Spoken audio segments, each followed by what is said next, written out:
Selamat pagi, saudara-saudaraku, anggota jemaat dan simpatisan GKI Pahlawan yang diberkati oleh Tuhan.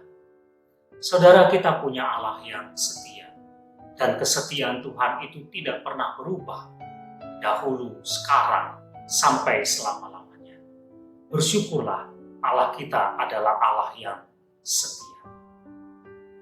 Saudara, pernahkah kita membenci seseorang?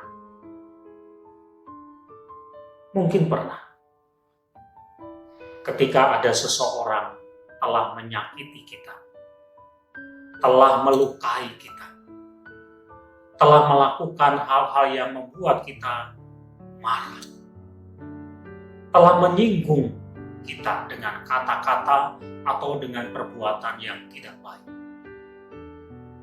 Kita membenci seseorang karena hal-hal yang seperti itu. Karena kita mengalami sesuatu yang tidak enak, yang tidak baik menurut kita akibat perbuatan atau perkataan orang lain itu. Saudara, biasanya kebencian itu akan berubah menjadi dendam. Kita menjadi tidak suka kepada orang itu. Melihat saja kita tidak suka, tidak mau bergaul lagi, memutus relasi kita dengan dia. Mungkin kita juga berpikir untuk membalas apa yang dia sudah lakukan terhadap saya. Mungkin juga kita berpikir mencari hal-hal yang buruk, mencoba untuk menjatuhkan dia, menjelek-jelekan dia.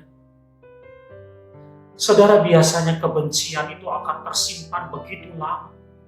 Bahkan sekalipun mungkin persoalannya sudah selesai, kebencian itu masih ada, masih tersimpan dalam bentuk rasa tidak suka kita kepada orang itu.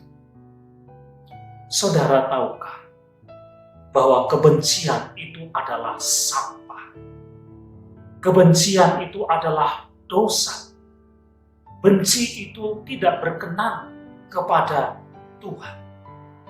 Tuhan tidak suka kepada orang-orang yang membenci sesamanya.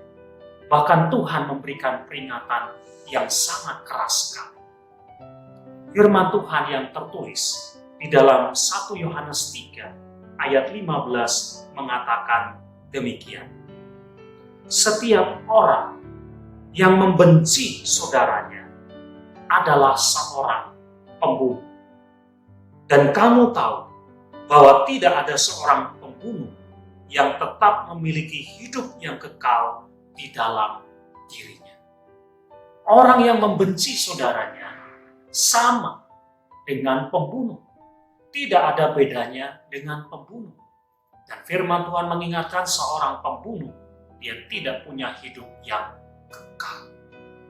Saudara, kalau ada kebencian itu tersimpan dalam hati kita, dalam pikiran kita, maka kita harus membuangnya. Jangan disimpan, jangan dibiarkan sampah itu, dosa itu menguasai kehidupan kita. Kalau kita membaca bagian lain firman Tuhan ini, maka kita diajar untuk mengganti kebencian itu dengan kasih. Belajar untuk mengasihi. Memang tidak mudah untuk mengasihi orang yang telah melukai kita, menyakiti kita. Tetapi kita adalah orang yang percaya, yang tidak sama dengan dunia ini. Dan itulah yang Tuhan juga sudah lakukan untuk kita. Buang segala kebencian yang tersimpan dalam hati dan pikiran kita. Ganti dengan kasih. Belajar dan minta pertolongan Tuhan untuk kita bisa mengasihi.